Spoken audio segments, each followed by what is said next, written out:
오늘은 퇴사를 원한다면 가장 먼저 해야 될 한 가지에 대해서 이야기하고자 합니다. 올 한 해 제가 코칭을 하면서 성과가 분명한 코칭에 대해서 그 레퍼런스를 여러분과 함께 나누면서 여러분이 지금 퇴사를 생각하고 있다면 무엇을 어떻게 준비해야 될지에 대해서 큰 힌트를 얻을 수 있을 겁니다. 한 분이 찾아오셨어요. 이분은 30대 후반의 공무원이셨어요. 근데 너무너무 그 일이 싫어서 하기 힘들어서 퇴사를 생각하고 있었어요. 하지만 퇴사하고 나서 무엇을 해야 할지 어떻게 해야 될지 몰라서 저를 찾아왔죠. 그래서 올 8월에 105기 라이프워크 워크샵에 참여했어요. 그리고 나서 첫 번째 작업이 바로 감정 해소 작업입니다. 왜냐하면 이분의 타입은 불안감, 억눌림, 그리고 걱정, 그런 감정들이 가득했는데 이것을 건강하게 해소시킬 수 있는 시스템이 필요했어요. 그래서 우선은 걷기부터 시작했죠. 주 3회 이상, 적어도 40분 이상 걷기를 추천했어요. 처음에 걸을 때 너무 힘들어했는데 조금 더 힘을 만들기 위해서 격투기 학원을 추천했어요. 근데 이분께서는 평소에 킥복싱 학원에 대해서 생각하고 있었다고 하더라고요.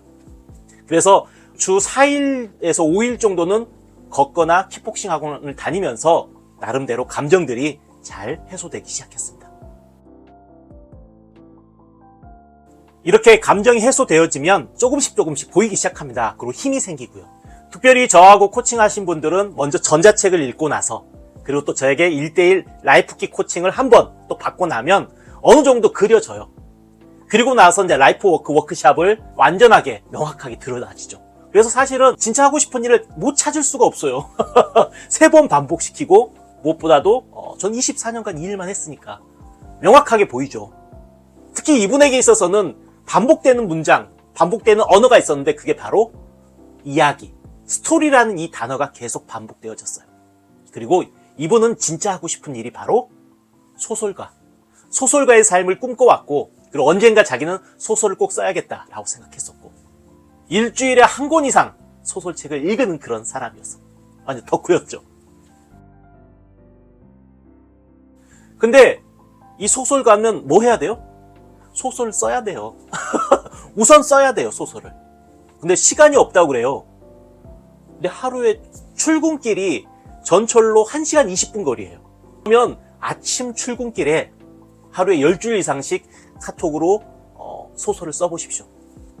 그랬더니 매일 10줄씩 저에게 써서 카톡으로 보내주기 시작했습니다. 가장 중요한 건 전 그래요. 삶을 바꾸는 가장 강력한 방법은 자신이 정말 하고 싶은 일, 자신이 정말 사랑하는 일을 하루에 가장 최우선순위로 둬버려요. 이분에게 있어서는 가장 원하는 게 소설이었기 때문에 그냥 하루에 소설 10줄 이상씩 쓰는 것을 그걸로 시작하게 만든 거죠. 그게 7주 동안 진행됐거든요. 10일 이상 진행되어졌어요. 그래서 필력이 붙더라고요. 글 쓰는 분위기가 조금씩 바뀌어지더라고요. 자, 그와 동시에 소설가로서 살아가기 위해서는 소설가로서 먹고 사는 사람들, 소설가로 돈 버는 사람들을 직접 만나야 돼요. 자기가 좋아하는 장르가 있는데 판타지 소설 쪽인데요. 판타지 소설 작가의 북콘서트를 가서 거기서 인사하고 저의 미션은 그분에게 전화번호를 받아오게 했거든요. 그래서 작가들을 만나고 또한 작가 네트워크에 들어가기 시작합니다. 그러다 보니까 그분이 알게 된 것은 작가의 90%가 직장 생활하면서 소설을 쓰고 있다는 걸 알게 돼요. 그러면서 자기도 소설가의 삶이 조금 그려지기 시작하는 거죠. 실제적으로, 현실적으로 소설가가 어떻게 살아야 될지가 보이기 시작하는 거죠. 그래서 정말 이제 결단합니다. 소설가의 삶을 살겠다. 그리고 전략이 명확합니다. 자기가 소설가의 삶을 살 수 있도록 하는 직장이 무엇인가. 근데 이분의 이제 이 15가지 질문을 통해서 알게 된 것은 이분의 필살기 중에 하나가 이야기도 분명 있고 또 한 가지는 언어 능력이 탁월했어요. 특히 일본어. 그래서 일본어 번역 회사에 거기는 재택근무가 가능했거든요. 그래서 소설가의 삶을 유지할 수 있는 일본어 번역 회사에 이직을 드디어 성공합니다. 그리고 또 정말 그러고 보면 거의 6개월 동안 많은 일이 일어났죠.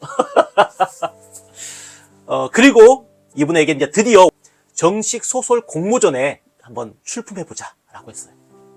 그래서 지금까지 써왔던 글들을 모아서 직접 이제 본격적으로 글들을 쓰기 시작해요. 그리고 이직하기 전에 시간이 좀 남아서 이제는 완전히 몰입하면서 소설을 쓰기 시작합니다.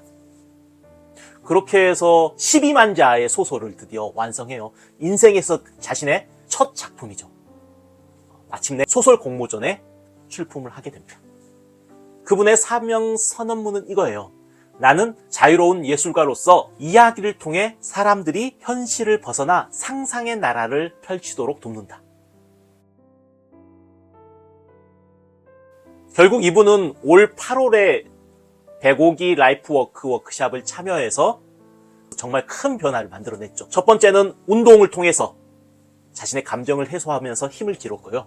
두 번째는 진짜 하고 싶은 일을 찾았어요. 소설가로서.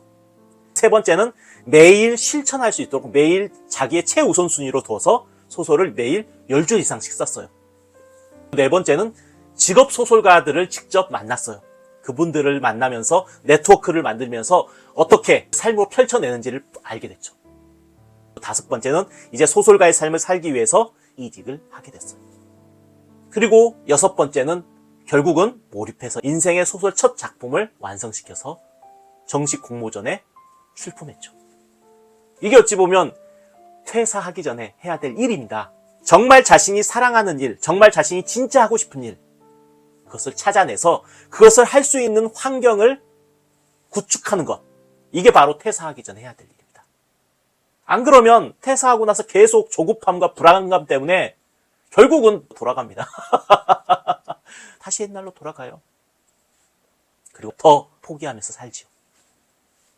여러분, 먼저 진짜 하고 싶은 일을 찾으십시오. 정말 사랑하는 일을 찾으십시오. 그리고 사랑하는 일을 어떻게 하면 내 삶에서 풀어낼 수 있을까? 실행할 수 있을까? 그거에 맞춰서 여러분이 환경을 만들기 바랍니다. 어떻게 해야 될지 모르겠다면 저에게 라이프키 코칭을 신청하세요.